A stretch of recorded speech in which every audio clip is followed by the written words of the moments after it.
Welcome, everybody, to another episode of the Full Press Saints podcast. Don't forget to follow us on Twitter at SaintsFPC. Alec here once again with my boy Dayton, and we have a very, very, very special close friend with us today.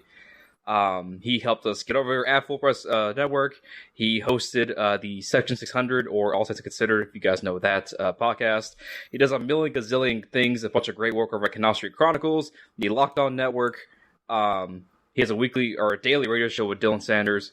Dylan and Ross save sports. So now Ross Jackson is here to save our show.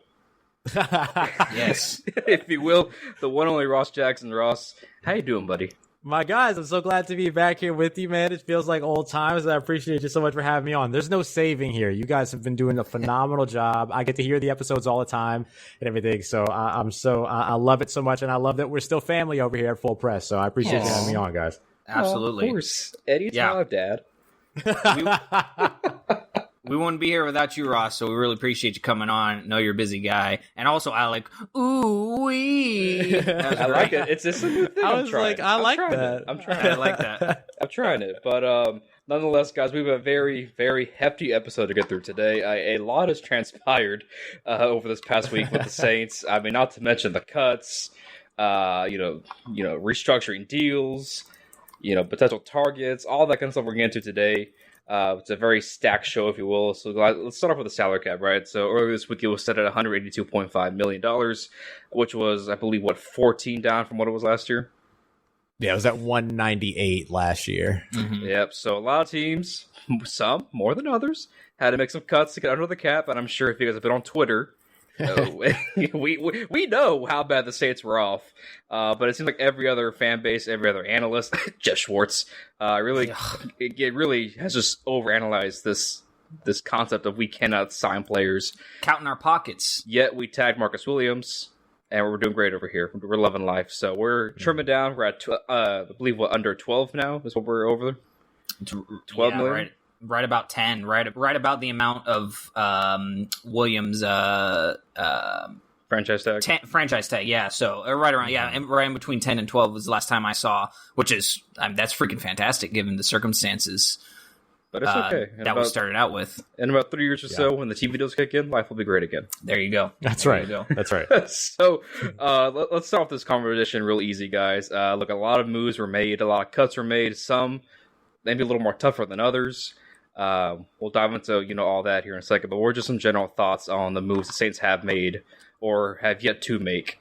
Ross, you're our guest today, so start with you because now I'm the host now, so I can determine the order here. I'm just kidding. There you go. I'm just kidding. I'm glad that you at least made the order known as opposed to just sitting and stewing in silence like we used to do. We've come a long way. We improved our craft since then. That's right. That's right.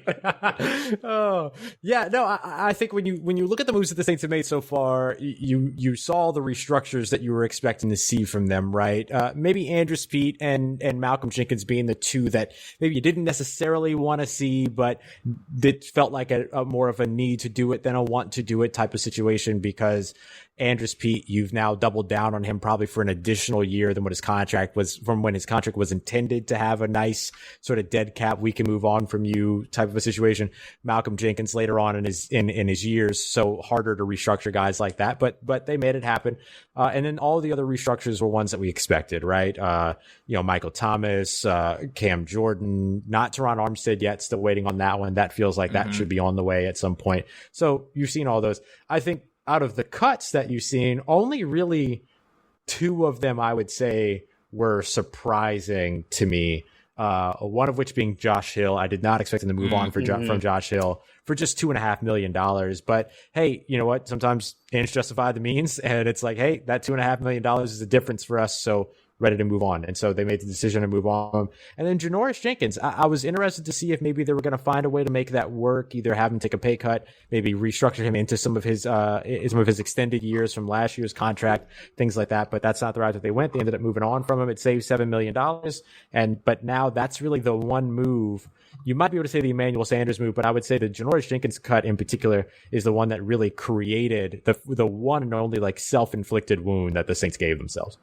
Yeah, and the thing about the Janoris Jenkins cut too is like, it's not like the Quan Alexander cut, right? Where you cut the guy and there's no dead money, right? You cut him, you save that 13 right off the bat. Jenkins, it's you either got to have a $14 million cap hit with him, or you cut him and the cap hit goes down to 7. It's not like you save all the money. So yeah, that hurt really bad. And the fact that he was such a productive player for the Saints, cornerback too, ever since he got because we got him off waivers from an injury designation, right, from the Giants. So it wasn't.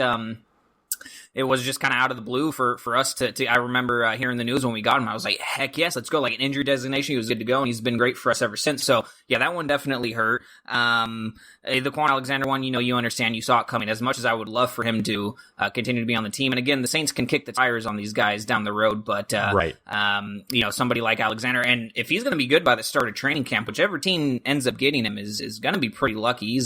He's an outstanding locker room guy and a talent out there on the field.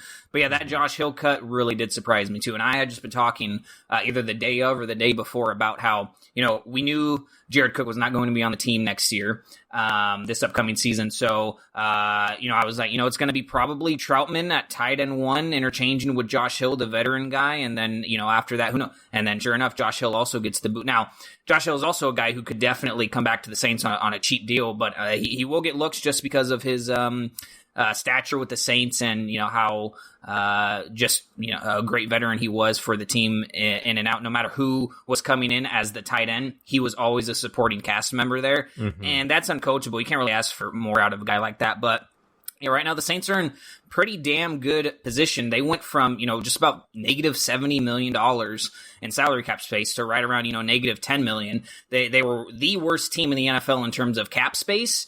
And now I think they're like third or fourth. They're better. Yeah, they're in a better shape, which is fantastic. They're in better shape than the Eagles, better shape than the Rams. Yet when you go on Twitter, all you're seeing are national media members counting the Saints' pocket, especially when it comes to Taysom Hill. Like, we get it. Yes, Taysom Hill, $60 million cap hit. Yes, that is big. But, what he gives this team and the fact that he had so many touchdowns for the team last season, and the season before being a utility guy, and filling in as a quarterback, I mean, that kind of stuff is just, you don't find that growing on trees. So you know what, Taysom Hill, that was the price that Sean Payton and the Saints front office decided to go with. I trust them, especially Mickey Loomis and the magic that he's working. Why aren't more people talking about the fact that the Eagles traded away Wentz, had I think the biggest dead cap hit in the history of the NFL, trading him away, and they are, a non-playoff team from a year ago, arguably worse now, and they are still, I think they're about, or the Rams are negative $32 million in cap space right now. The Eagles are in the negative, I think it's negative $17 million right now.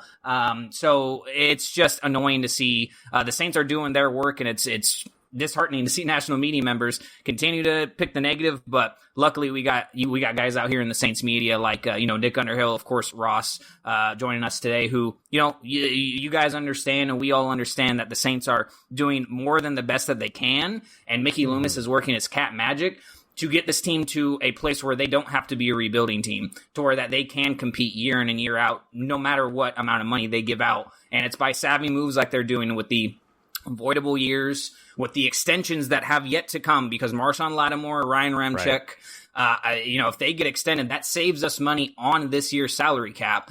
So I think right now it's very heavy negotiations going on between those two guys, which is why, we'll hear of extensions hopefully within the next week or so, or who knows how long it'll take. But I think that they're in heavy negotiations right now to get that stuff done, because, it does save them a lot of cap space. But, everything as of right now is pretty expected for the Saints. Latavius Murray still on the team. He could be possibly cut. Of course, Malcolm Brown got cut earlier today, and that was either going to be a guy who gets traded, restructured, or just flat out cut. And the Saints obviously exhausted all their options. They had to cut him. So, no, I think the Saints are in great shape right now, considering the cards they were dealt. They kind of dealt them themselves, but because of how low the actual cap is this season, almost every team was put at some sort of a disadvantage. Thank God for the cap carryover from last year, even though it's only a few $1 million for the Saints, it really helps out. I agree. I think the Saints are in great shape, and there's more moves to come. So I'm excited to see what comes out of this. And the ultimate plan for the Saints obviously is to not only get under the cap, but have enough room to, sign a few free agents. Because of how low the salary cap is, a lot of guys are going to have to take shorter and less money deals than they would any other year. And that benefits the Saints, so much, because they're going to be able to sign a guy for a cheaper deal than they would any other year. And then by the time 2022, because I'm hearing the 2022 cap space could be up to $220 million, which is freaking fantastic. Yeah, it can absolutely happen. And I think that, remember this year was supposed to be 208. Like that's the thing is like, it didn't just drop from 198 from last season. It actually dropped from the expectation being $10 million above that. And so that's something to consider too, how steep that was versus how steep it wouldn't have been had all of these teams around the NFL actually been able to play out, if there wasn't a global pandemic. Like that's the bottom line. Like right. If it wasn't for the extremely extenuating circumstances, that would be a big part of it. The other thing that I'll mention too is that like Marcus Williams also falls into that extension conversation now with the franchise tag. Armstead, you extend maybe. him. You can extend Armstead or restructure him either way. He's got those 2 voidable years at the end of his contract in 2023 and 2024 that you can move him into those being actual years, spread the cap hit out a little bit more that way. So they still have a ton of different options in terms of how they're going to wear off this last, I'll say less than $15 million or wherever they are, depending on what metric you're looking at and everything. But it's, they're in position, and the $16 million for Taysom Hill thing, everyone is just kind of ignoring. Everybody that's being critical of it is just ignoring the fact that like that is probably only going to be Taysom Hill's cap hit if he actually is a starting quarterback this season. Right. If Jameis Winston comes in and he's going to be the starting quarterback this season, then all of a sudden I would see that deal, Taysom's deal, being restructured into future years and then lowering his cap hit. He's only going to make that and have that hit if he's actually going to be the starting quarterback. I don't see him playing at that if he's playing that utility role. Yeah, I agree. And I think, 2 big things I'll mention, 2 really, big tweets from Deuce and Nick Underhill that kind of, puts it all into a really good perspective. The Saints, as bad as they wore down on the cap, you look at the guys they released or really just the guys that cut. Janoris Jenkins, he's 32. You certainly didn't want to add on more years and be forced to keep him around because, 32 to me, that's guys like Janoris Jenkins. Guys, tend to, lose tread on the tires. Quan Alexander, as great as he was, I think either way, he was going to be a 1-year rental, no matter how you looked at it. I think the Saints were gearing up for this, this to be Drew's last year and last real chance to go out and win with the guys they had and this team they had built since 2017. So Quan was a rental to me. You could say the same about Emmanuel Sanders, although I do think that if the cap were, even where it is now, or if it had gone up to 208, I think Sanders would have stuck around for sure, at least for one more season. Jared Cook, and despite the fumble, he had a great season. He had a great year, but to me, that wasn't the problem. To me, it was the inconsistency with Jared Cook. That was my problem. Yeah, I think running the incorrect routes, the drops, those types of communication things. He only had 2 of those. He only had 2. More of right through the hands type throws. Yeah. He was a touchdown machine for us. Yeah, so, he's been great for us in 2 years. He had 16 touchdowns. Was Drew's probably go-to targeting the red zone, but nonetheless, he was an older player. They had Trautman ready to groom him up. I will agree, Josh Hill, that really did surprise me. I think, and we know Sean is a big Josh Hill guy. Yes. Right. So Sean told Josh, "Hey man, just look at the flowers." That's right. That's right. Just chill for a second. Just Josh, really... just look at the flowers, Josh. It'll be okay. No. Nick Easton, he was essentially a role player, an expensive role player at that was, and the concussions, for his own health, the guy maybe should just stop while he's ahead. Malcolm Brown, while he, to me, was a very unsung and big reason why the Saints rush defense has been so good the last couple of years. He was expensive, and the Saints have Shy Tuttle, Malcolm Roach, and as we mentioned before, last year they made the decision on Sheldon Rankins by extending David Onyemata, I feel like. So Sheldon was made expendable. Look, so despite all that, they kept their core players together. The young core stars that they have on this team are still here. They're going to hopefully extend Ramczyk and Lattimore and keep this team in contention for, at least the next 2 to 3 years, at least post Drew Brees era. If they can find a competent quarterback, this roster is still good enough to compete. And as we mentioned, with the cap hopefully going back up and these TV deals kicking in a couple of years, money's not going to be a problem for the Saints. So And also piggyback of what Ross said too at the beginning, when the cap is not only lower than it was last season, it's much lower than what we anticipated. When COVID did hit and we were expecting a lower cap hit for this year, I think the number was $175 million. Many expected it to end up being, but of course it ends up being $7 million more than that. So the little things here and there have helped the Saints out a bit. And I think once Loomis got the word that he knew the exact number of the salary cap, I think that's when he decided to franchise tag Marcus Williams, and in his head he just knew that it was going to happen. Here's what I want to ask real quick though. I feel like Ross might know this, and if you don't, I don't know who else would, unless you've actually worked in a front office. But because obviously we can go to Spot Track and Over the Cap and all that to figure out the numbers and whatnot. When it comes to NFL GMs though, do they have like their own little database that updates the numbers like to the T? Do they get faxed over? Like, how is Loomis able to keep up with all this so on point and to a T? Obviously he's been in the business for so long and he's used to it, but like what do you like, what is their operating system exactly? Like, do they have just a mass database that updates that every second, that they know exactly what numbers they have at that time and what this move would give them and whatnot? Because it's pretty complex and crazy stuff, and I love it. I would love to learn the actual process about it. Yeah, I mean, I don't know that I could go too in depth about it myself, but I could tell you that like they have their own books, right? Like they have their own accounting, and we should shout out Vice President of Football Administration Kai Harley, who also balances all of this and everything. Like they have their own tracking, their own information, and everything that they need to be able to do that, and then they're able to just bounce that off of the NFLPA's public records. They also have team records, and then you have the NFL league's records too, that obviously like they can easily get access to and they can see based on that. But I mean, it's no different than like bookkeeping in your own business in terms of expenses and income and understanding the balance between those. Like they have all of that information that they need so that they could sort of work all of it through on a more granular basis. Yeah, it's like an orchestra just all working together. I love it. I love the process of it. So, and that makes sense. Like any other business, I'm very ignorant in the accounting of all the business side, so that's probably why I'm also a little ignorant on exactly how the NFL process works. But that makes so much sense. So yeah, that's amazing. Just the job that they're doing so far is they're just always on point, always precise, and I love it. It's a great process. That answer made my head hurt. Is that a normal thing? So we talked about the moves that have been made. So let's talk about what moves are there any more real cuts we should be expecting? We mentioned Teron Armstead, Alvin Kamara could be restructured.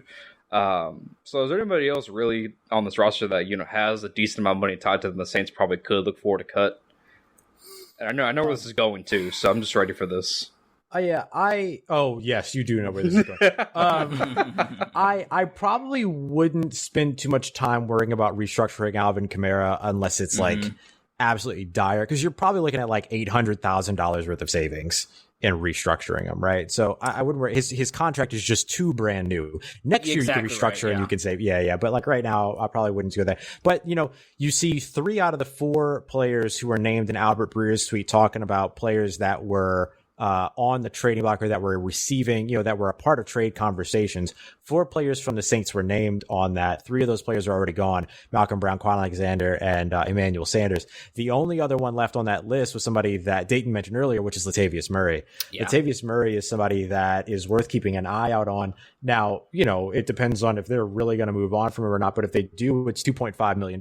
They moved on from Josh Hill for the same price. So I would keep an eye out on Latavius Murray, and then I would keep an eye out on Patrick Robinson. That's not nice. You can't say that. I know. But $2.6 million if you that's cut him. Change. There's no, I mean, again, not right now. Players, not right now. Yeah, right. Every penny counts right now. So, but we also have to keep in context too that they also moved on from Janoris Jenkins. But also when you look at, so it makes it a little bit tougher about like, do you hold on to him because you might not be able to get a starter in free agency? And if you can't go to free agency, you have to go to the draft. You might need time for that. And so here's a guy that already knows your system, right? So, there's value to him, and he's, the Saints prototype. He was great when he stepped into action last season, the couple of times that he had to. But, Al, you ran through some of the ages of the players that the Saints have been choosing to move on from.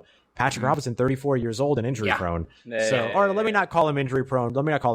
That's really diminishing. But I mean, he's somebody that has battled injury, and so Yeah, and so like he is somebody to watch, right? He saves you money if you move on from him, and he is, he is of the profile of players that they have been choosing to move on from so far this season. Well, let me ask you guys this then. So with Ty Montgomery coming back, right, on a 1-year vet minimum deal, do you think having Montgomery back along with Dwayne Washington, do you think that makes Murray a little more expendable? I mean, I think it helps.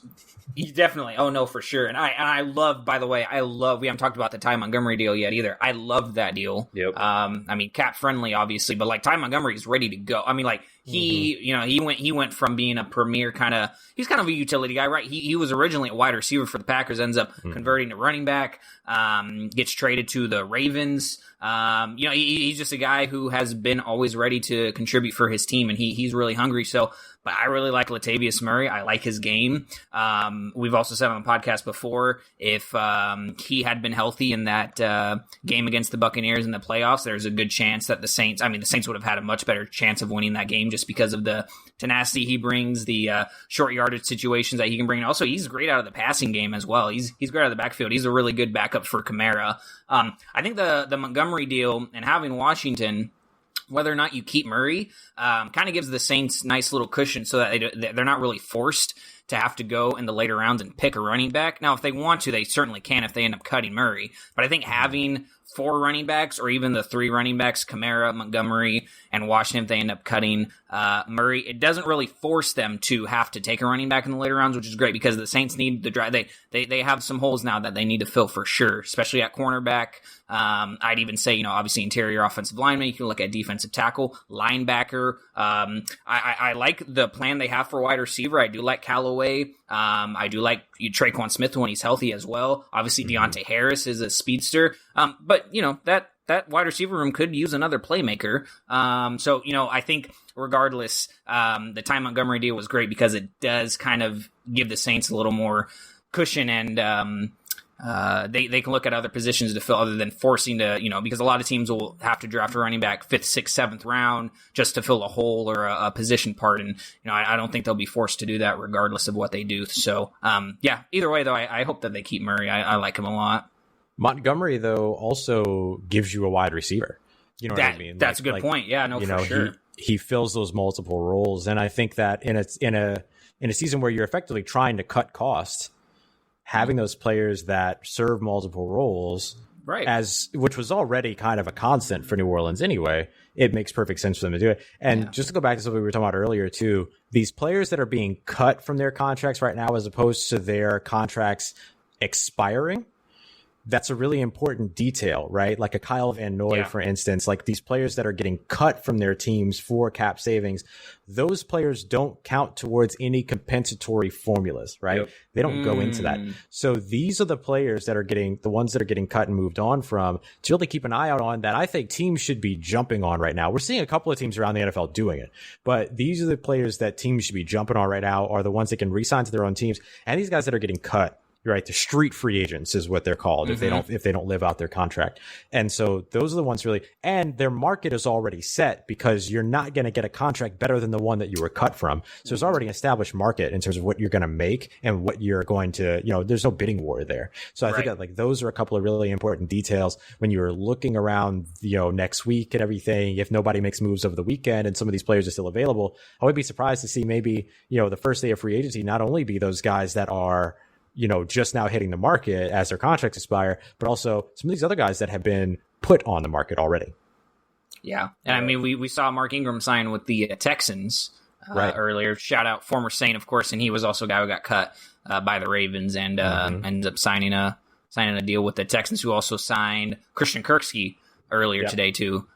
So moves already happening, which is pretty cool. But yeah, and that just brings us back to the Saints. Ultimate goal is to have at least a little bit of cap space so that they can get a couple of contributing free agents, and then also have the cap room to sign their draft picks, because they have 6 now after the 2 comp picks, which we'll get to in just a minute, or the 3 comp picks, 2/3 and a 6, but which is nice. So hopefully they keep all 6. Goodell don't need to stay away from the picks.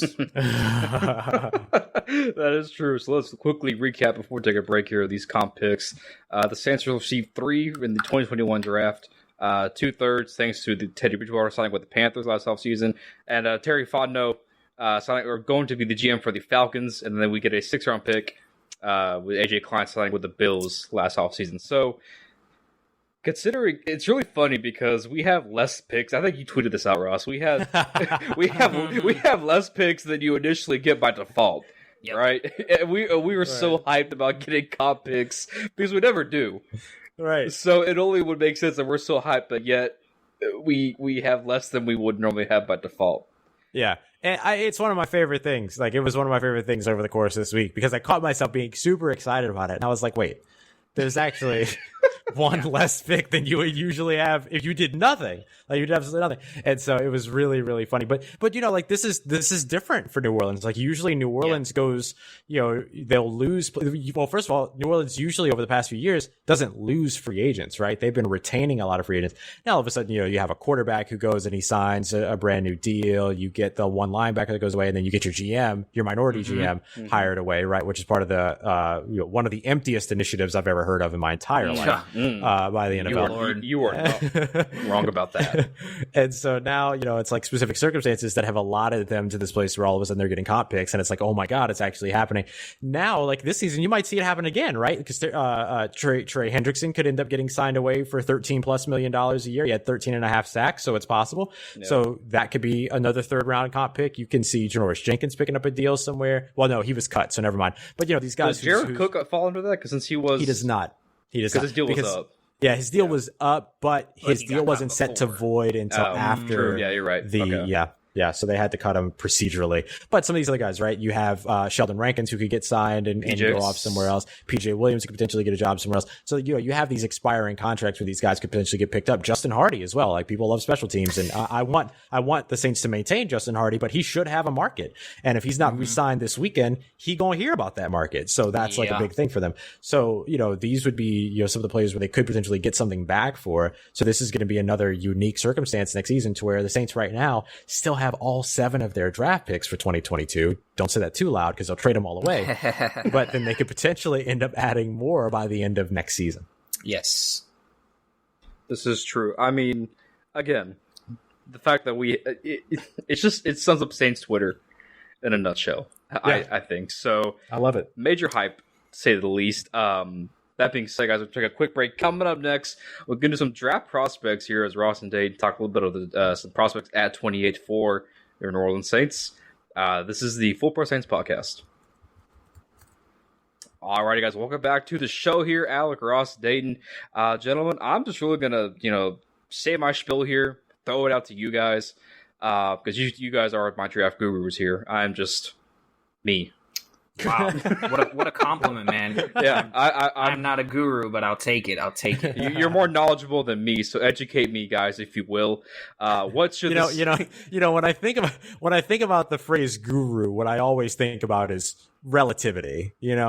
It's really all about relativity. There you go. I think of Steve Carell. Mm-hmm. Sure, because Gru from this, or Groot, if you're a Marvel guy, which I am. But yeah, so nonetheless, guys, what are we feeling here? What were some names you think the Saints could potentially keep their eye on at the draft this year? Across all rounds. Not just the top guys, maybe some middle, lower tier guys that could be steals. We've talked about on this podcast too, and I know you've talked about it before. Obviously, with the Janoris Jenkins cut, and even before then, getting some sort of depth at cornerback is really important. Now there's a hole there at cornerback, especially cornerback too. So we talked about this with Chris last week on the podcast too. The Saints and the amount of defensive backs they've been interviewing. Don't be shocked if the Saints decide to pick 2 cornerbacks and even possibly, a safety or some sort of other hybrid defensive back in this draft. I know there's a lot of mid-round guys you like too, Ross, cornerback-wise. In the first round, I mean, it's going to be a jumble. Will the Saints trade up to get a guy they really like? And they've done that before. We saw them do that with Marcus Davenport. We saw them do that with Brandon Cooks as well. But if I'm the Saints, I want to keep as much draft capital as I can. So if you sit and wait at 28, at that point you really have to pick BPA because of the unless that BPA is Travis Etienne. You don't really need to draft a running back right there in the first round. But a lot of options, and they could eventually end up picking a guy at 28 who they have a second round grade on, just because there's a lot of talented guys in this draft. But I don't really see any. Unless a cornerback really falls, like I would love to see J.C. Horn at 28, obviously. The board would have to really fall in the Saints' favor for that to happen. So I'm expecting them to, possibly just pick a guy they might have a second-round grade on or BPA there at 28 and then go into, a cornerback later on in the rounds. But yeah, who are some defensive backs you like kind of in the mid-rounds or what kind of positions are you thinking the Saints should or might, target around those? Because they got the 2 third-round picks, which is just fantastic now. Yeah. I think that corner right now is going to be one of the biggest things we're going to continue to talk about until after we see how free agency pans out, right? I wouldn't be mad at the Saints going to free agency and grabbing a guy like Brashad Breeland, for instance, who he was suspended for the first 4 games last season, but when he played and when he was healthy, he was great with Kansas. Let me not say he was great, but he played very well for Kansas City, and he held his own. Yeah, he was opposite L'Jarius Sneed, the young rookie coming out of La Tech and everything as well. And so, he had a lot of responsibility back there in that secondary, and I would love to see the Saints maybe pursue him. He's a little bit younger than some of the other free agents that are going to be out there. The Pat Peets, the Robert Alford got re-signed, but, you look at some of these other guys that are hitting the market that are in their like Mackenzie Alexander, too. Yeah, exactly. Yeah, Mackenzie Alexander actually would be great. But, so, depending on what they're able to do in free agency, we have caveat all draft talk until after we get to free agency. But, you look at some of the guys that make sense. The Saints have drafted 12 different players that played cornerback, right? Sometimes they were safeties that they drafted and moved to cornerback. Sometimes they drafted cornerbacks that moved to safety. Hello, Natrell Jamerson. And so, certain things that they've done with all that. And Cameron Moore, they also swapped the opposite way, too. But when you look at that, they've drafted 12 of these players that ended up playing corner for the New Orleans Saints or playing corner in the NFL since 2006. Only 2 of those 12 were actually drafted in the first round. It's not a position that they really go after very early. The meat of those selections have been 2 in the second round, 3 in the third round, 3 in the fifth round. And so that's really where they've gone. They've gone to that mid-round area. So when I look at mid-round guys that could potentially be of interest to them, even as early as round 2, guys like Ife Melifonwu, who of course, coming out of Syracuse, who's great, but he's going to explode when it comes to testing. He's going to test off the charts, and we know the NFL is going to fall in love with that. So he could be one of those Damon Arnett's, the AJ Terrells, the Noah Igbinoghines that jump up into the first round, just like we saw last year. Same thing with guys like Greg Newsome out of Northwestern, who everybody has just learned about because he ran a 4.3. Or let me not say everybody's just learned about. A lot more people know about now that he ran that 4.3. You have another guy like Eric Stokes out of Georgia who could jump into that area too. But some of the mid-round guys that I really like, if Ife Melifonwu ends up falling down, that would be great into the second or third round. That's a really solid selection to maybe move up for mid-second. Benjamin St. Juste, big, physical, strong guy out of Minnesota. Special teams gunner, stride for stride with some of the fastest guys at the Senior Bowl this year. I got to see him play at practice.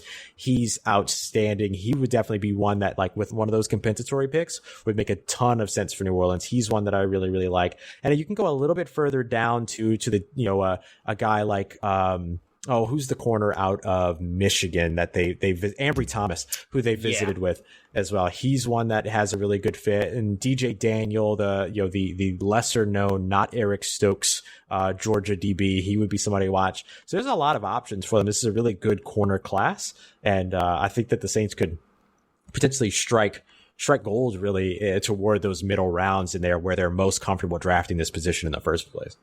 For sure. And we talked with Chris last week about Asante Samuel Jr. Of course, he also met with but that's a guy who's rising on draft boards right now. And it's not just because of his family ties either. He's a really talented guy. But I like that you bring up the trend of the Saints drafting in the first round, because a lot of guys have been in the trenches, right? Either defensive line, offensive line. Andres Pete, Sheldon Rankin's going in the first round. Playmakers too. I mean, Marcus Davenport was supposed to, and he's still TBD, but he's supposed to be this fantastic playmaker on the defensive edge. Big physical guy. Hasn't panned out yet, but they can get really ambitious with guys who they know that can make an impact in the trenches. So they could dip into. I don't think he'll fall. There's a guy that I really like a lot that I've talked about on this podcast too, Christian Barmore out of Alabama, defensive tackle. If he falls to 28, they got to sprint to that. They got to sprint to the podium to get him. Blastoise, yes, sir. I do mean Blastoise. Yeah, they call I love it. We call him Blastoise. Yes, I love it. That. Yes, I choose him. I like it. I mean, he's a master stunter inside. Is that a word? Stunt. He's great at stunts inside the D, which the Saints love to do. So he's super athletic for his size. I mean, he's 6'5", 270 something pounds. I mean, he's just a physical monster who still has the agility and speed. But yeah, I like that you brought that up, Ross, because there is a trend that the Saints obviously like to go off of because it's worked really well for them in finding and developing talent. But the mid-round picks is where the Saints hit. That's where they've hit. I mean, you get Kamara out of the third round. Is just one example, but. Well, yeah, no, you can run down the list of every player that you like, and they're probably a second, third, or fourth round pick, right? C.J. Gardner-Johnson, Eric McCoy. You can look at Adam Troutman, of course, Michael Thomas, Marcus Williams, like all these guys. And that's why, like, when there was all this conversation and all this kind of like smoke around the idea of trading 3 first-round picks for Russell Wilson, I was like, trade him. It's fine. Right? Get rid of him. Yeah. Who cares? That's not that's not where the Saints even build their team. Like, that's never been the thing. Like, they've hit in the first round. They've done a good job there. They've had the Stephon Anthony's every now and then. But for the most part, like, the team has been built in the second, third, fourth round with these players that they've been able to hit on. And I'm glad that you brought up defensive line. Just to say this for you real quick, too. 16 first-round picks since 2006. So during the Sean Payton era, a quarter of them, 4 of them going to the defensive line. That's one of the places where they really like to go. Yep. And Ryan Ramczyk was pretty much a second round pick. I mean, last pick in the draft. Basically. I mean, like, so, I mean, yeah, they thrive and they got, of course, Lattimore 11th overall in that draft. So, when the Saints have a higher draft pick, which does not happen very often, when they have a higher draft pick in the first round, I mean, they know who to go after. They know who to get. Rankins, Lattimore are 2 really good examples. We wanted Patty. Yeah, I mean, Sean, that's the Sean thing had too. the right mentality. No, for sure. And, listening to Peyton talk about how impressed he was with Patrick Mahomes, it's kind of like, are you saying that in hindsight now? Because if you really thought that highly of Mahomes, I really wish you would have, gotten, but Patrick Mahomes just developed so quickly in the NFL. It was incredible to see. So I don't really even knock Peyton for not even trying to, but we got a good guy in Lattimore. So at the rate Drew was playing, nobody would know what Pat Mahomes is. So we could sign him on the cheap. True. And we'd be geniuses. We'd be gods. That's true too. That's a good point. Yeah, we wouldn't have to be paying him $45 million a year probably, but he did earn that paycheck. Good for him. So, but yeah, no, for sure. I mean, I'm excited for this draft. Now that the Saints have 6 picks, even though it is one less than what normally teams are given, the Saints only had 4 draft picks last year total. Granted, they did trade up and get their guys, but they only. That's the crazy thing too, because a lot of teams will have like 9 to 12 draft picks. As you like when you look on Wikipedia and they're like teams with the most selections in this draft. Raiders 12. And it's like, wow, they brought like 12 rookies into their thing, not including the undrafted free agents they signed. Saints brought in 4, not including the free agents that they signed, but they brought in 4 new rookies that they really, really liked. And, that just shows the team is confident in how they draft in their scouting department. So now that they have, 6 options now, possibilities in the New Orleans sense are endless. It's only 6 picks, but for us, possibilities are endless. I love it. It's like your Olive Garden. Possibilities are endless. Yeah, yeah. And remember that the Saints didn't intend to draft 4 players last year. One of them was a petty pick. They just traded back in to take Tommy Stevens away from Carolina, who ended up with Carolina anyway, and stuff. And so, like, they had traded their entire day 3 to move up and grab Adam Troutman. They were reserved to take day 3 off and then just worry about the undrafted free agents, which they did a very good job in again in 2020. Yeah, and again. The Saints, as you guys have both mentioned, the Saints hit in these mid-round to undrafted free agents. The first, to me, doesn't even matter. I mean, go get the best player available, because whether it's Asante Samuel Jr., whether it's, Rondell Moore from Purdue, I would love to have I'd rather Moore. have Bateman than Moore, but Bateman seems like he's going to be going top 20 or top 25 now. But yeah, if Moore's sitting there and he's the BPA, hey, who knows? Maybe, if the word on the streets, is the quarterbacks are going to go pretty heavy in the top 10. Maybe that pushes back. It's a similar situation with Marshawn Lattimore. You see these really good defensive players who are supposed to be gone in the top 5, top 6, top 7 get pushed back because of the offensive, slaughter that's going to happen in the top 10. So who knows? Yeah, and you should keep in mind too that like the wide receiver class in free agency is stacked, very heavy. And Yes. so when you look at that, I mean, that means that those teams, those players that are, or excuse me, those teams that are looking for wide receivers, they'll fill up on free agency. And then, those top three guys, Devonta Smith and Jamar Chase and Jalen Waddle, like they'll go where they're going. There's no doubt about that. But that tier 2 level of guys, which includes Rashad Bateman and some of these other guys, they could potentially take a little bit of a dip because of these other teams that are filling those needs. And Rashad Bateman is like a perfect prototypical fit for what the Saints do. Their average in terms of height is about 73 inches. So about what is that? 6'1", 6'2". Because it's like 73.7. He's standing at 6'2". 206 pounds is like that's their average. He's 210. And then he hits the dominator and target share ratings that the Saints tend to draft as well. He's above both of those thresholds. So he's a really perfect fit in terms of what the Saints usually look for in the draft. Yeah. Unless the prototype changes, if the quarterback changes, because that would make sense. That would be one of the things to keep an eye out on, because then your most unprototypical prototype is indeed Rondale Moore, whose measurables are insanely close to Brandon Cooks, who is the only sub 6 foot linebacker the Saints have drafted since Sean Payton showed up in 2006. Yep, and they obviously loved Cooks to grab him. They traded up to 21 or 20, I think it was, in that draft to get him in the 2014 draft. So they obviously really, really liked him. So that's a really good point. Closed mouths don't get fed. There you go, man. I had to say it. I was waiting for it. Man. 2014, it was 20, pick 20 that they traded up to. It was pick 20. Okay, yeah. And they grabbed him because he had world-class speed, right? He ran a 4.340 and one-trick pony. But Rondale Moore coming in from high school, before he started squatting 600 pounds, he ran a 4.340, the exact same thing that Brandon Cooks ran at his combine.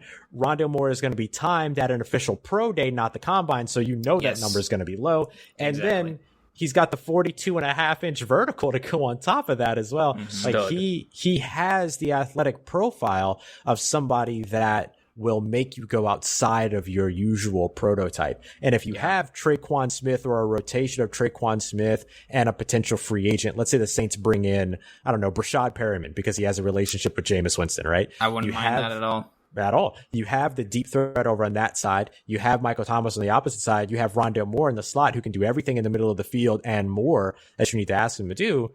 It's a pretty damn good system.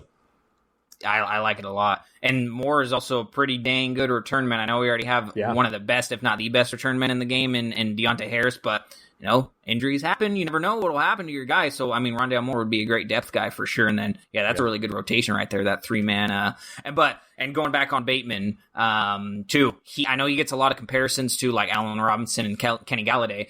I see a lot of Michael Thomas in him. He runs kind of the same route tree. He's got the same kind of possession catch. And you were just mentioning the stats that fit the Saints mold. I would love Bateman. But, the Saints, the world is their oyster at 28 right there if they decide to stay put, because there's a lot of holes to fill. There's going to be a lot of prospects. And, you got teams like, not to knock on any other team. All teams have misses and makes and whatnot. But when you have teams ahead of them, a few picks, I know it's like 11 picks, but still like the Raiders, you don't know what the Raiders are going to do there at 16. They could totally go off a whim and leave the door open for guys to fall to the Saints. Same with the Cardinals. Yeah.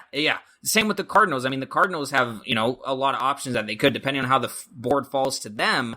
They could draft a guy who might not even be on the Saints' radar or them thinking about even falling to 28, and then it opens the door for 2 or 3 prospects the Saints really like there at that spot to get. So, there's, and of course, once we get closer to the draft boards and who's going to go where will get more clear in our head. But if anything, over the last few drafts that we've learned is that expect the unexpected. Guys like DK Metcalf could fall. Guys like Greedy Williams could fall. Anything can really happen in these drafts. And with no combine in Indianapolis this year, all relying on the pro days for these guys, it even ups that unexpected value for this draft. So, like I said, I'm excited. I regardless of what happens, I think the Saints are going to go into this draft, and free agency obviously comes before, so that's a whole other story. The draft talk will intensify after free agency. But I'm just really excited for what's going to come. Regardless. Yeah, me too. I'll throw out one more mid-round cornerback just because I would hate myself if I didn't bring him up.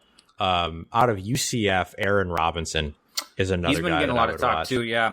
Yeah. He stood out big time at the Pro Bowl. He was like the one guy that stopped Kadarius Toney in one-on-one. Excuse the Pro Bowl. I'm such an idiot. The Senior Bowl. He was one guy. He was the one guy that really went toe to toe with Kadarius Toney, and that was not easy because Kadarius Toney was on fire. So much that he didn't practice day 3 because they were like, "You've done enough." You know what I mean? Like it was really wild. And so like that would be one that I would watch. And then I'd be curious to get thoughts on the linebacker position. That might be the place where the first round pick really can make sense because there are some good bottom of the first round linebackers over there. That's another position I would certainly watch out for.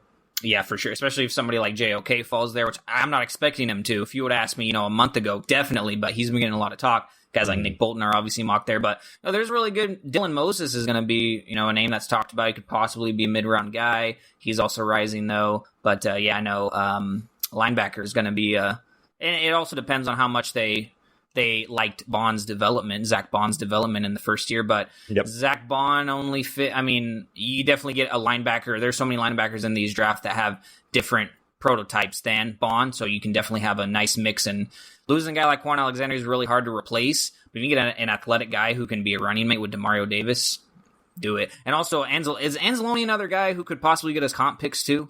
Yes, absolutely. He could be almost an identical situation as AJ Klein, for instance. Right, perfect. That 6th round type of a contract somewhere. I like it. He'll get the sense of appreciation too. I was just about to bring that up. Yeah, wherever he ends up going, and hopefully he feels appreciated. Hopefully his feelings don't get hurt or anything. Yeah, I couldn't believe he came in and said that. Honestly, I was like, wow. Dang. I mean, look, if you were in the middle of honest. if you were in the middle of your season and then somebody like traded for your replacement, like it's a tough situation to be in.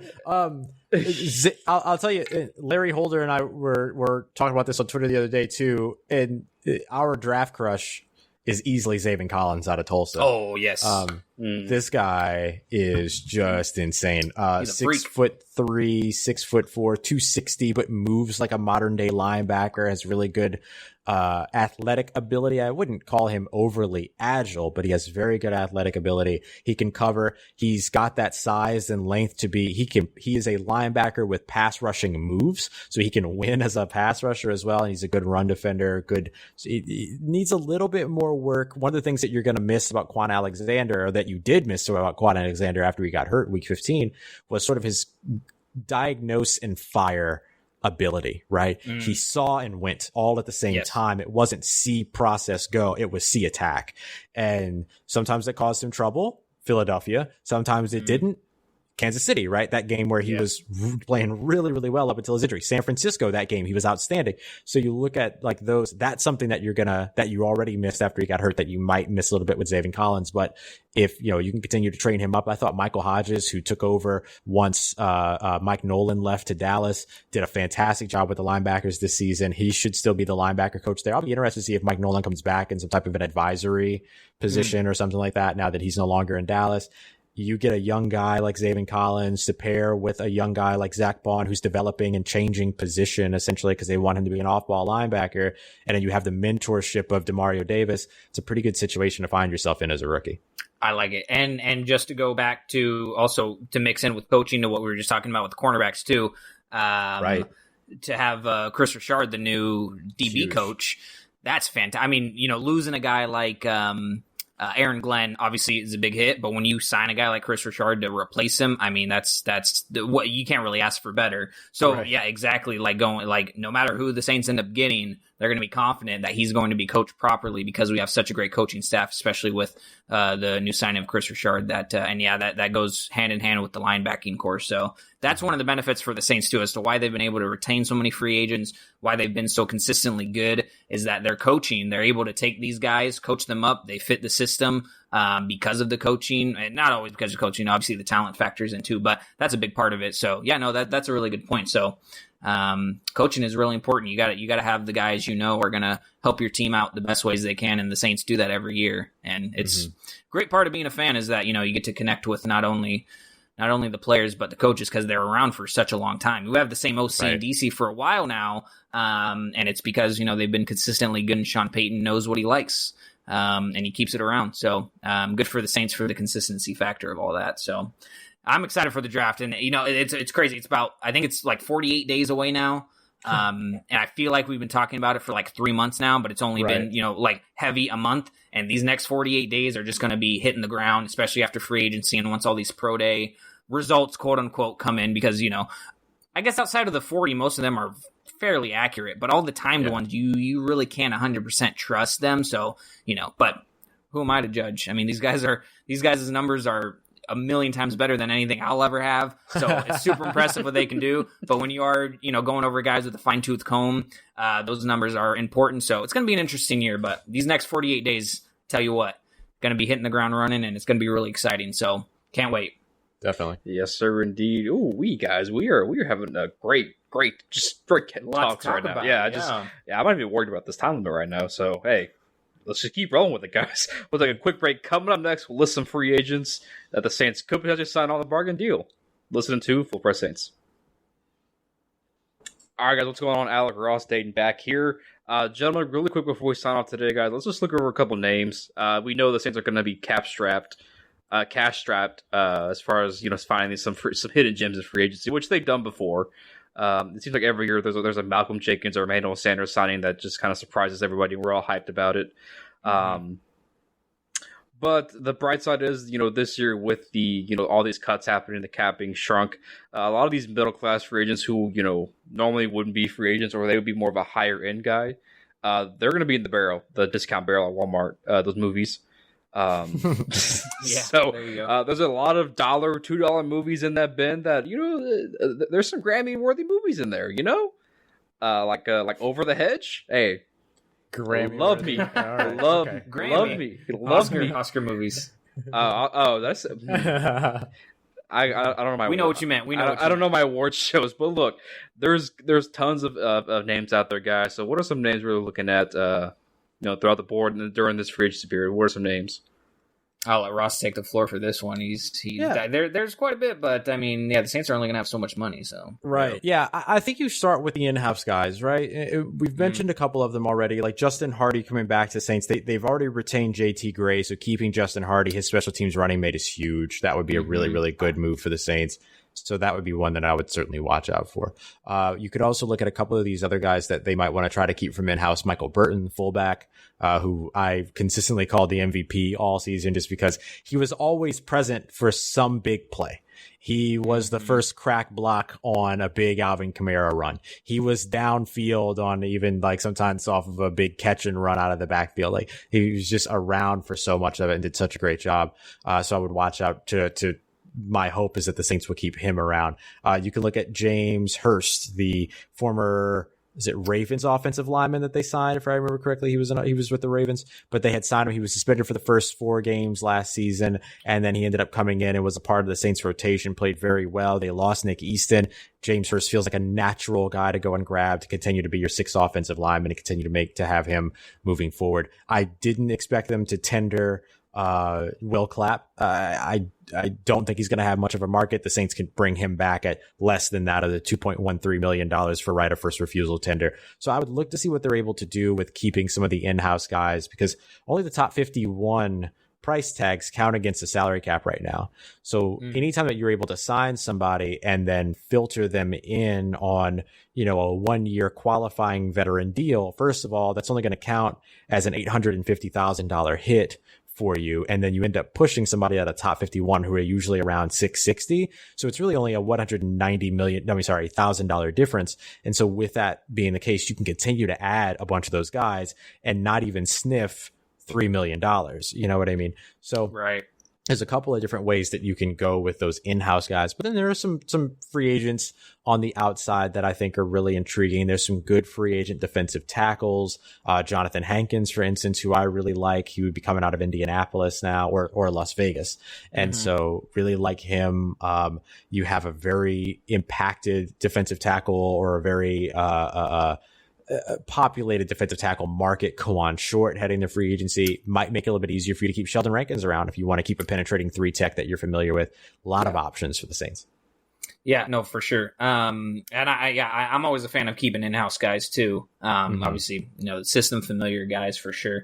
Tom Compton is a free agent, by the way. Speaking of familiar faces, seen him in New Orleans before. That's right. Yeah.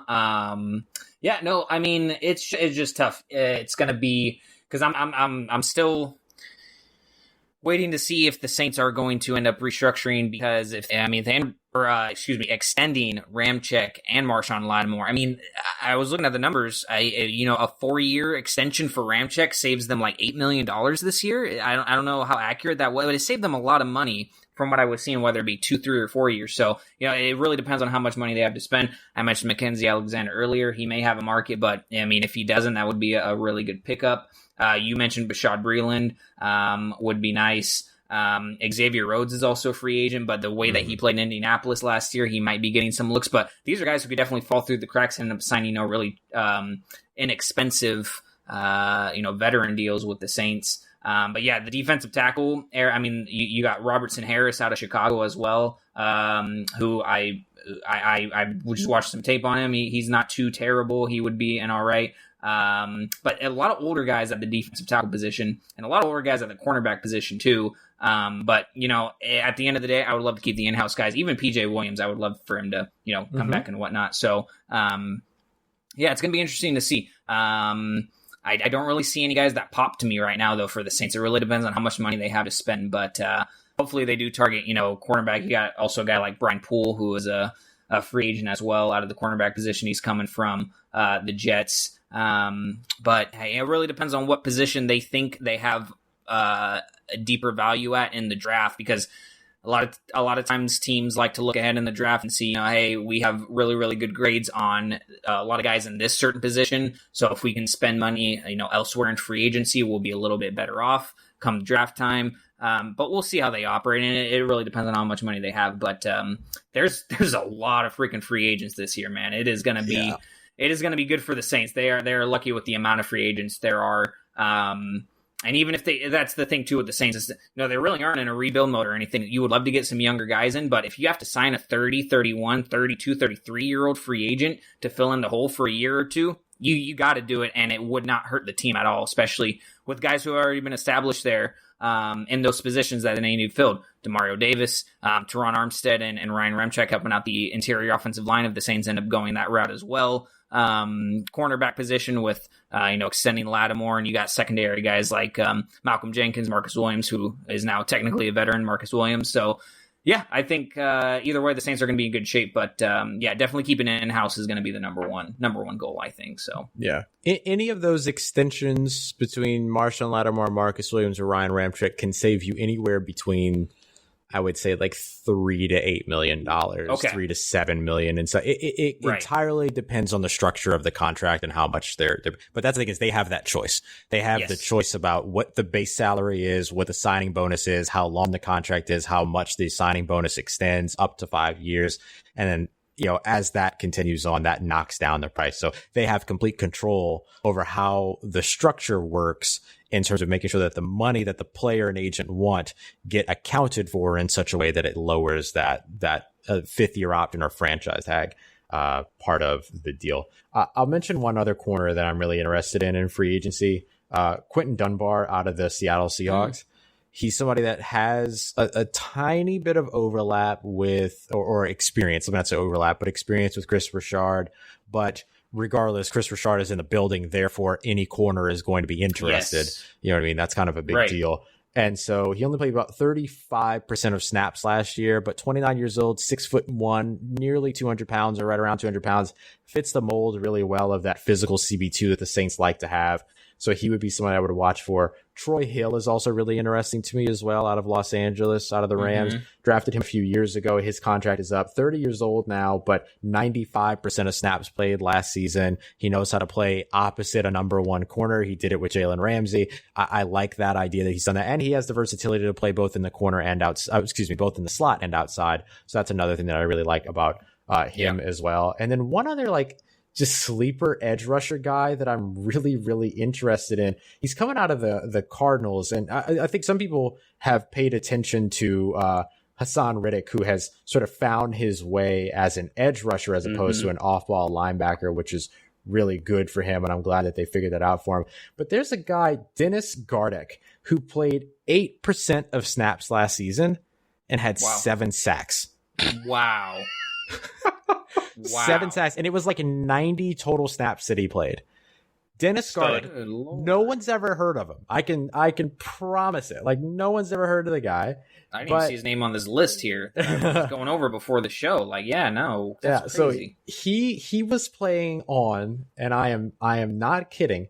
He was playing on a 3-year, $1.7 million contract over the course of the last 3 seasons. What a teammate! Right. That's legal in today's NFL? Wow. I didn't know the floor. Wow, that's crazy. He signed it in the 2018 season, so he hit the APY that was, he had the first, that was his first accrued season, so he came in as I think it was an undrafted free agent. And so, he was an undrafted free agent, so it was like $480,000 was the floor salary during that time. And so he's just coming off of that. Now he's a restricted free agent, so we'll have to see if he hits the market. But if he ends up hitting the market, which would be shocking to me, but he also hasn't been tendered yet to my knowledge. So I'm really, really interested to see if anybody makes a play for him as sort of this like underrated sneaky guy that can be, or underrated sneaky signing that can actually end up contributing to your pass rush. And the Saints might be looking for that this offseason. So I'd be interested to see if he's somebody that gets a look. I dig that. A couple free agents I'm looking at. Of course, I'm working on my free agency profile series over on fullpressnetwork.com. A couple of guys I'll mention to you guys. As far as edge rushers go, I think one veteran player I would like to bring in on a cheap deal. I think he would come cheap. Ryan Kerrigan. To pair with Marcus Davenport. Maybe provide some, take pressure off Davenport. We know he's been a guy who's had to split time, whether it was Alex Okafor, whether it was Trey Hendrickson, whether it's Carl Granderson even. So he's a guy. Another guy I mentioned, Alex Okafor. He's a free agent. Yeah, buddy. Yep, and he has some good times down here in New Orleans. He went to a couple of Super Bowls with the Chiefs. Wouldn't like to see him come back. Couple corners I like. Garen Conley, former top pick with was it the Raiders? Yeah, right. And then he went to Houston. Bust, technically a bust, but I mean, still, he wouldn't be bad. He fits the mold of one former Ohio State corner, Eli Apple. Wouldn't mind bringing him in to be maybe having Marshawn as a running mate would help, gain confidence, whatnot. Another guy I like, former Cowboy, and he actually played with Chris Richard. He had his best years under Richard, Chidobe Awuzie. He's a guy, I think, if healthy, I think he could be a solid number 2 corner. It's just a matter of him staying healthy. Another corner I'll mention, I just saw his name a second ago. Where was it? Of course, a guy who really had a really great bounce back year. People talked about it a little bit. Jason Verrett. I think what a career he has had. He was a first round pick. Back when nobody talked about TCU football whatsoever, really. He had the Pro Bowl year with the Chargers, and then 2 or 3 years of just back-to-back, awful knee injuries. That's with the Niners. Had actually a really solid year with the Niners, so I don't know what his market looks like quite yet, but if it's nothing the Saints can't afford, I would really like to get him to pair him up with Lattimore. 2 big corners on the outside. That would be pretty nice to have. Let me see. A couple of receivers I'll throw at you guys. Really any of the 2 Jacksonville receivers, whether it's Chris Conley or I just remember this. Keelan Cole? Keelan Cole, yeah. Keelan Cole. Oh, man. Stud. I feel like Keelan Cole's market might be, a little higher. But Chris Conley is a guy I would certainly like to bring in. He's your prototypical X receiver, if you will. He can play some slot. But my one big ticket free agent, if the Saints wanted to drop money on somebody, if they have the money, Anthony Walker Jr. from the Colts. Oh, sure. Yes, he is the one guy. I would love to pair DeMar Davis on the inside. If the Saints were to have that money, I'm not betting on it, but he's the one guy I like to bring in. So, look, it's going to be a pretty dried up free agent market. Another guy, maybe a guy we used to talk about all the time, Ross, Philip Dorsett. Oh, Phil Dorsett. Yeah, I forgot that he was in the market. Yep. Like him, Brashad Perriman, both kind of in that mold together. I have my 4 dynamic wide receivers that are Philip Dorsett, Brashad Perriman, Curtis Samuel. Yep. Yeah. And Rashard Higgins, Hollywood Higgins. I like Higgins a lot. Yeah. And I believe, I think the latest one, I think he's telling Cleveland he's not going to come back, I believe. Aha! I think his market is he's getting a market. Yeah. Samuel will get a market too. Just depends on how big that market will be. But I know, but can any of them teams use him like Sean Payton can use? I don't think not at all. You know they can't. No. One more name I'll throw out: David Moore. Yeah, Sure. He is like the big play guy, and especially if we trade for Russ. Hey, Hey, some familiarity. There you go. I like it. And one more big name. This is like my prize target, Delaney Walker. Oh, sure. I think he's a guy. He took a year off. He's healthy now. It looks like we only have one tight end. So hey, we need to add another one, whether it's free agency or draft. I mean, yeah, and signing Walker this year would be similar. And I'm not saying he'll play out like Cook did, but it's kind of similar to when we did sign Jared Cook. We needed that position to be filled. Cook was coming off a great year with the Raiders, and fairly decent overall career that he had with the Raiders and the Titans and the Rams. He kind of bounced around, but he was a guy that they wanted. Kind of older up there in age, kind of like Delaney Walker is too. But I mean, it would remind me a lot of when we signed Jared Cook. And I was very excited when we signed Jared Cook. He definitely filled the need, gave a veteran presence, and Walker would do the same thing. So it all depends on what market these guys are going to get and how much money the Saints have to spend. But New Orleans is a very nice destination for free agents, and we've seen it over the years. And this year is no different. Other than the fact that if we're signing offensive guys, they're going to be asking who's going to be my quarterback. But if they get that solved away with signing Winston, trading for Russ. Or trading for Russ, or trading for Watson. We forget that he's on the trade block, right? I'm just saying, the Superdome provides a lot. It's a great venue to host concerts. If Sierra wanted to, there you go. It's a great venue to have concerts at. There's a reason or the Smoothie King Center right next door. Yeah, there's a reason those 4 teams were chosen by Russ, right? New Orleans, Las Vegas, Dallas, and Chicago. I mean, Sierra's got to have some sort of influence on those teams that he chose. And hey, I mean, Dallas signed Dak. The Raiders seem committed to Carr at the moment.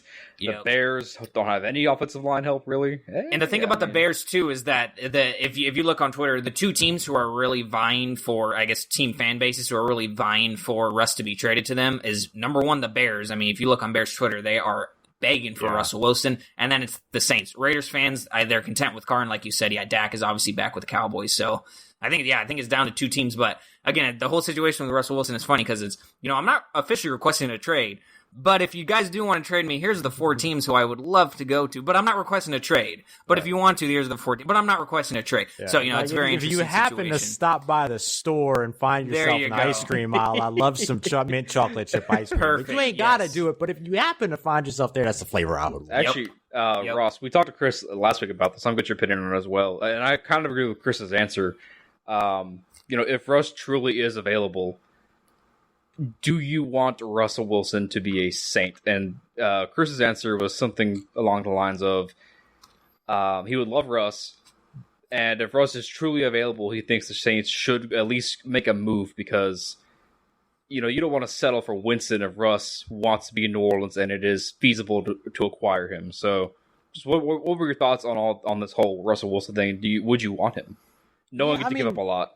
I mean, certainly, yes, right? Like, you want him there. He has to become available first. And right now, like, I wouldn't be surprised if, Seattle's not answering the phone right now. There's no way that they are, because free agency gives them an opportunity to say, hey, you want organizational input?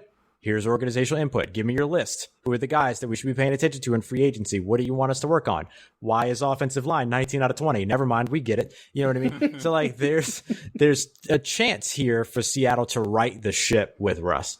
So there's that portion of it in that, like, I still don't even consider Russell Wilson available, but if he were to become available and the Saints were to be able to make a move for him, it comes down to at what point does the talent of Russell Wilson supersede the amount that you could hold on to with the talent of Jameis Winston, right? So that's the thing for me, is that you're really weighing a couple of different variables here. Yes, you can get Russell Wilson, but you're going to give up so much to get him that you're going to diminish the overall talent of the team. Yeah. As opposed to if you held on to the overall talent of the team, the vehicle around the quarterback, and then you're handing the quarterback the keys to a Ferrari, and he's like a 25-year-old just now turned pro driver, or are you handing over the keys of a jalopy to a professional NASCAR driver who's winning that race? You know what I mean? And so I think that's kind of the game you have to play, balancing it all out. But here's what I will say: if Russell Wilson becomes available, Schneider and Loomis are on the phone. You know what I mean? They've done this before. You know what I mean? They're on the phone and they're talking about, what's going to happen. I just don't know that he's actually available at the moment, so I don't know how far you can really go right now. Yeah. You see that happen, what you described with, the balancing of, do I give up a lot for a star guy, or do I, kind of get a mid-level guy and keep talent around him? You see that happen a lot more often in like NBA than you do in NFL in terms of trades, where, a team will have to give up a lot to get one superstar guy, and then it's like, okay, well, where is his help? You don't see it too often in the NFL, but when it does happen, it usually involves some sort of quarterback or playmaker. And Russell Wilson, I mean, if he does end up getting traded, and Watson too, those two trades, if they end up happening, will be trades that I don't think we've ever seen in the NFL outside of, back in the, I wasn't alive for the, Herschel Walker trade. There we go. Thank you. Yeah, you read my mind. Yeah. Trades like, I wasn't alive for that, but obviously those were crazy trades. But, it would be something that our generation has never seen before in the NFL, I think, if those trades end up going down. So, yeah, it's going to be, it would be a kind of a pros and cons list that the Saints would have to have for sure. But like you said earlier in the podcast, Ross, if it's 3 first-round picks and, a guy like Andres Pete, obviously, I don't think that that's just going to be the final thing. But if that's what it takes, just trade those first-round picks. Yes, the Saints will be just fine without those first-round picks, especially if Russell Wilson is the quarterback. So, yeah. Yeah, I agree with you guys 100%. And we're gonna wrap this up now. It's been quite an episode. This was fantastic. This is awesome. So apologies for everybody listening. It's worth your while. A lot of knowledgeable information was shared today. I'm not sorry. You guys got to hear Ross Jackson talk on this podcast. I'm not sorry at all for like an hour and a half. I was going to say, I don't think I've been on an hour and a half long podcast. Oh, wait, no, Deuce. Never mind. Deuce and I do our episodes go 2 hours, but talking straight Saints, I don't do, people usually don't hear me doing that for an hour and a half. They usually get, 25 minutes. So this has been great. This is glorious. Ross, for those of you who don't know where to find Ross at, you guys really should, because he is one of the most, first, he's a great follow for Ross' wholesome content. Second, he's one of the best Saints minds in the business. So, Ross, where can people find your Twitter and all your work at?